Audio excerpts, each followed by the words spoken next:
Hello दोस्तों, मैं Santosh Kumar, director of सन ज्ञान आर्ट्स क्लासेज।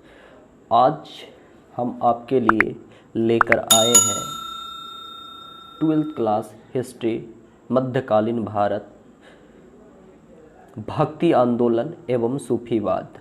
ये बहुत ही इम्पॉर्टेंट ऑब्जेक्टिव है जो आपके एग्ज़ामिनेशंस के लिए 2022 यानी 2020 के लिए आपका जो है कि बहुत ज़्यादा इम्पॉर्टेंट होने वाला है। तो यहाँ पे चलते हैं, हम लोग एक एक ऑब्जेक्टिव्स को क्लियर करते हैं। पहला क्वेश्चन, जैसा कि आप स्क्रीन पर देख रहे हैं कि दक्षिण भारत में धार्मिक परंपरा का विकास किसका देन है। ठीक है, तो दक्षिण भारत में आपका जो है कि जो धार्मिक परंपरा का विकास है वो किसका देन है। ठीक है, तो इसका जो राइट आंसर होगा वो होगा अलवार और नैनार। ठीक है, इसमें आपका जो राइट आंसर होगा अलवार और आपका जो है वो नैनार, अलवार और नैनार। ठीक है, तो पहला क्वेश्चन का आंसर अलवार और नैनार आपका होगा। ठीक है, चलिए क्वेश्चन नंबर सेकेंड के ऊपर फोकस करते हैं। उत्तरी भारत में निर्गुण भक्ति परंपरा किसकी देन है। तो देखिए, उत्तरी भारत में निर्गुण भक्ति परंपरा जो देन है वो है कबीर और गुरु नानक। ठीक है, यहाँ पे राइट आंसर करेंगे क्वेश्चन नंबर सेकेंड का कबीर और गुरु नानक, कबीर और गुरु नानक। ठीक है, कबीर और गुरु नानक कर लेंगे। ठीक है, तो ये राइट आंसर होगा कबीर और गुरु नानक। ठीक है, अब क्वेश्चन नंबर थर्ड के ऊपर चलते हैं। वचनावली क्या है। तो देखिए, संतों के विचारों व छोटी छोटी कविताएं जिसमें संग्रहित है उसी को आपका जो है वचनावली कहा गया। ठीक है, यानी कि इसको समझने के लिए हम इस तरीक़ा से समझ सकते हैं कि इसमें क्या है कि जो संत हैं वो संतों के विचारों, संतों के विचारों व छोटी छोटी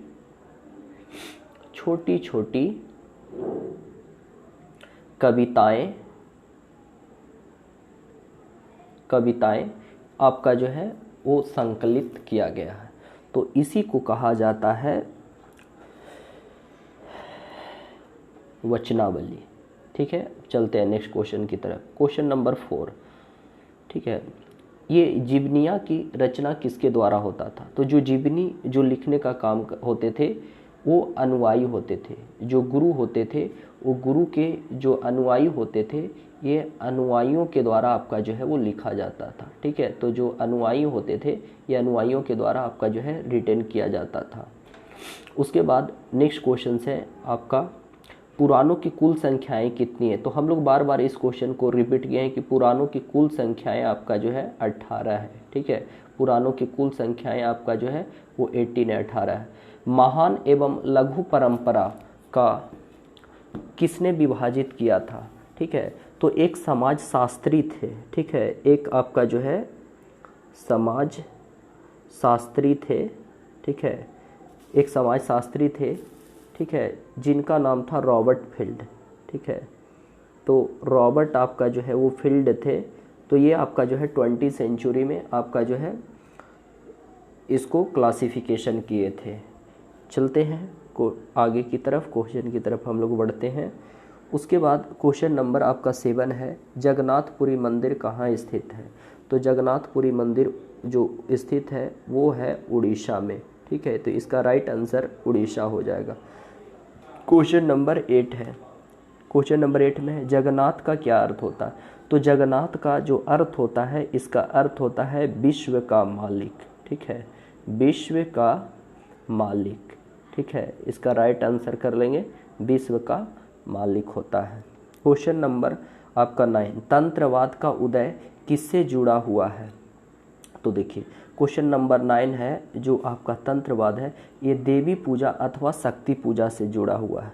ठीक है, तो क्वेश्चन नंबर 9 को अगर हम लोग करेंगे तो क्वेश्चन नंबर 9 जो है वो है आपका देवी पूजा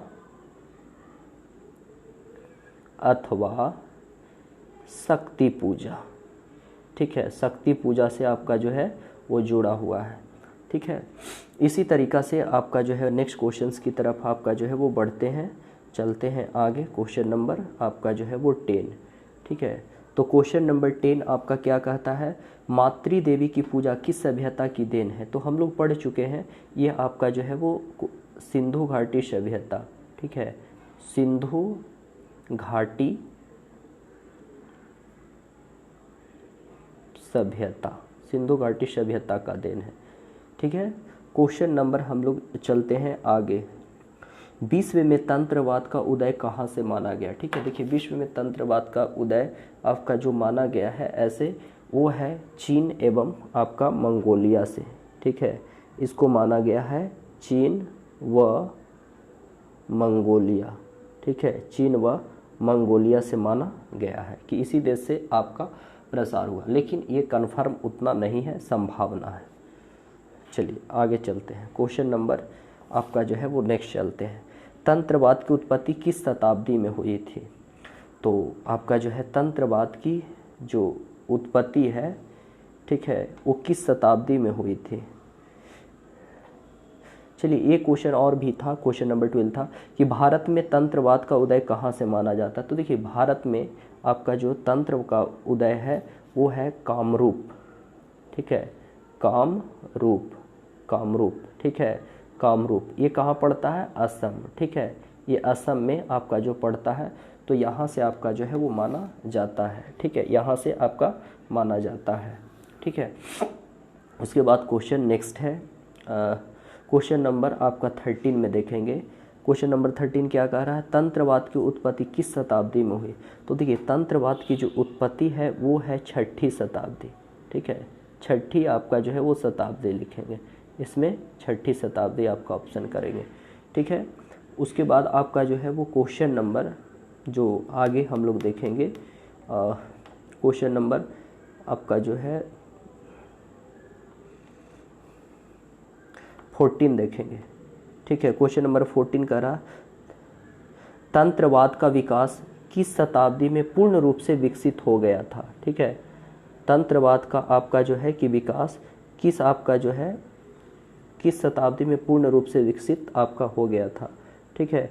तो तंत्रवाद का 9वीं आपका जो है वो शताब्दी में, ठीक है, पूर्ण रूप से विकसित हो गया था। उसके बाद क्वेश्चन नंबर आपका जो है वो 15 है, तंत्रवाद के उदय का प्रमुख कारण क्या है। तो देखिए तंत्रवाद का उदय का प्रमुख कारण है ब्राह्मणों में लालच, बौद्ध व जैन धर्मों में प्रतिस्पर्धा, आध्यात्मिक व रहस्यवादी विचारधारा का उत्पन्न और भूमि अनुदान। ये आपका जो है वो कारण आपका जो है वो माना गया है। क्वेश्चन नंबर 16 है, परंपरागत तंत्रवाद की साहित्य ग्रंथों की संख्याएं कितनी है। तो जो परंपरागत आपका जो है ये साहित्यिक ग्रंथ है, ठीक है, तंत्रवाद का ये 64 है, 64 है, ठीक है। क्वेश्चन नंबर 17, तंत्रवाद के प्रमुख तांत्रिक ग्रंथ है, ठीक है। तो तंत्रवाद के प्रमुख तांत्रिक ग्रंथ है महापरिनिर्वाण है, हेवजा तंत्र है, योगनी तंत्र है, कुलवा तंत्र है, कुब्जी काम तंत्र है। तंत्र शब्द की उत्पत्ति किससे आपका मानी गई है। तो तंत्र शब्द की उत्पत्ति तन से मानी गई है, शरीर, ठीक है, शरीर से मानी गई है। और क्वेश्चन नंबर 19 है, तन का अर्थ क्या होता है। तन का अर्थ होता है आपका जो है वो प्रसार, ठीक है, प्रसार इसका होता है। तंत्र का जो होता है इसको हम लोग प्रसार आपका जो है वो कहते हैं। क्वेश्चन नंबर 20, तांत्रिक शब्द का क्या अर्थ होता है। तांत्रिक शब्द का अगर अर्थ निकाले तो इसका अर्थ होता है उत्पत्ति, ज्ञान का प्रसार और बुनने से आपका जो है वो लगाया जाता है, ठीक है। तो इस तरीक़ा से 20 क्वेश्चन ऑब्जेक्टिव को हम लोग रिपीट किए। अगर आप इसका आंसर देखना चाहते हैं तो यूट्यूब के जो आपका नीचे आप जाइए, ठीक है, डिटेल आपका जो है वो ऑप्शन से इसका आंसर आपको मिल जाएगा। बहुत बहुत धन्यवाद और हमारे चैनल को इसी तरीक़ा से लाइक, सब्सक्राइब और शेयर करते रहिएगा। जय हिंद, मिलते हैं अगले वीडियोस में।